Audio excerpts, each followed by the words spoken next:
Je suis d'origine polonaise. Oui, polonaise, ça se voit quand même. Dimitri Kulasinski. Mes parents ont beaucoup d'humour. Et encore, moi dans la famille, je m'en tire bien. Mon frère, il part avec les initiales DSK. Je vous le dis en mille, il est jamais allé en Amérique. Bon, à la base, si je suis là ce soir, c'est pour vous parler d'un problème qui me tient à cœur. En effet, je suis célibataire. Waouh. Merci, c'est gentil. D'ailleurs, si vous voulez remédier au problème, vous pouvez faire passer vers l'avant les CV, les lettres de motivation et les numéros de téléphone. Moi, je prends. J'attends. Ouais, bon, bah, pour me plaindre, il y a du monde, mais quand il faut donner de sa personne... Surtout que, si je suis célibataire, c'est pas pour n'importe quelle raison. En effet, on ne me mérite pas. Ou encore, t'es trop bien pour moi. Ou le must. Je cherche un gars qui soit comme toi, mais pas toi. Si tu veux, tu dis que tu veux te taper mon frère direct.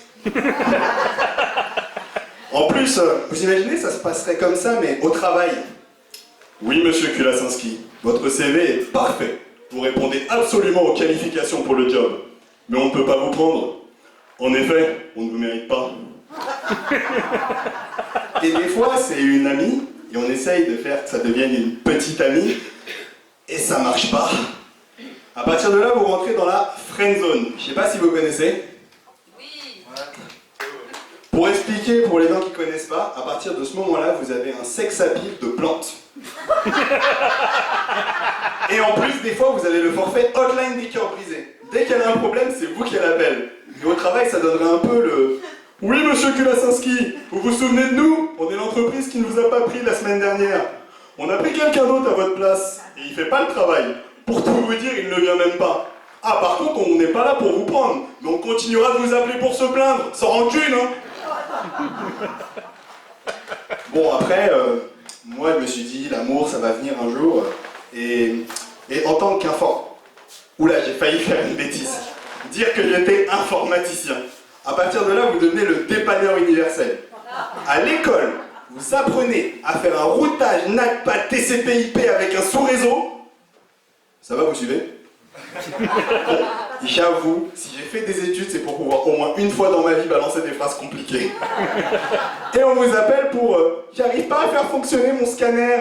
Ou encore, est-ce que tu peux m'aider à faire un copier-coller sur ma clé USB? Franchement, déjà, s'il te plaît, il y a une notice. On a tué un arbre. Le pauvre petit écureuil est SDF à cause de toi, parce que tu lis pas la notice. Et en plus, parmi tous ces problèmes, il y en a forcément un que tu pourras pas résoudre. Et pour tous ceux qui ont fait des études, il y a un truc qui s'appelle le regard du dédain. Vous savez, la position un peu sur le côté, les bras croisés, avec le fameux « ça sert à ça les études, hein ».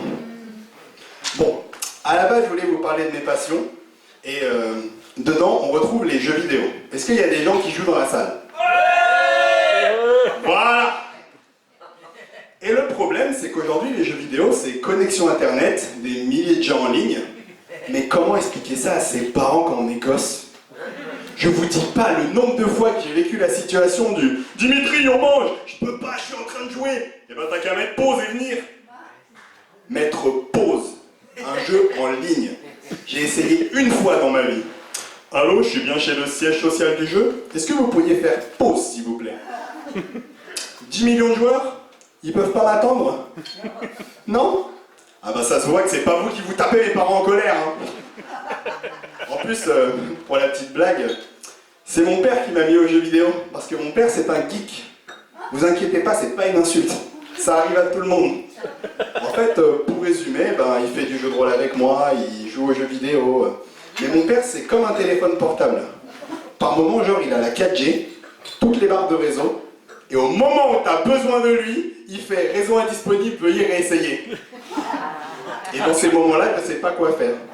Par exemple, j'ai un pote qui vient à la maison. On joue aux jeux vidéo tous ensemble. Et ben le lendemain, mon père sait plus qui c'est. Et ça a donné le... Eh, regarde ce jeu, c'est Valentin qui l'a fait. Il est vraiment bien. Ben je sais, monsieur Kulasinski, parce que c'est moi, Valentin. Ah bon, t'es sûr? T'es sûr?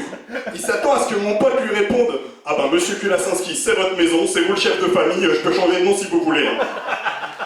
Et encore, là c'est rigolo, j'ai expliqué à mon pote que c'était une blague, mais à un moment j'avais un entretien d'embauche. J'ai demandé à mon père de m'amener.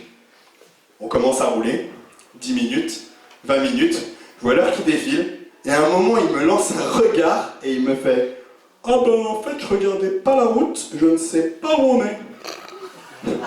Comment t'expliques ça aux recruteurs? Ah bah désolé pour le retard, mon père s'est perdu. Je vous le dis tout de suite, j'ai pas été pris. Après mon père, je pourrais vous en parler pendant des heures, parce que Dimitri Kulasinski, c'est qu'un avant-goût de son humour. Il y a juste un détail, il est assis là dans la salle. Coucou papa. Et vu que c'est lui qui me ramène en voiture, je vais vous laisser profiter de votre soirée et aller négocier une place dans le coffre. Merci.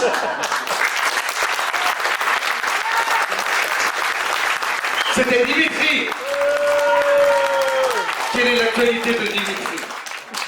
À la base, je suis dans une troupe de théâtre qui s'appelle La Relève. Donc si vos vaccins sont à jour, venez dans le 77. On mord pas. Qu'est-ce que ça veut dire? Le 3 juin, on fait une pièce à Savigny-le-Temple. C'est un peu perdu. C'est sûr. Donc pas loin de Melun, n'hésitez pas à venir. Le 3 juin à Melun, à côté de Melun. Dimitri, vous pouvez encore l'applaudir.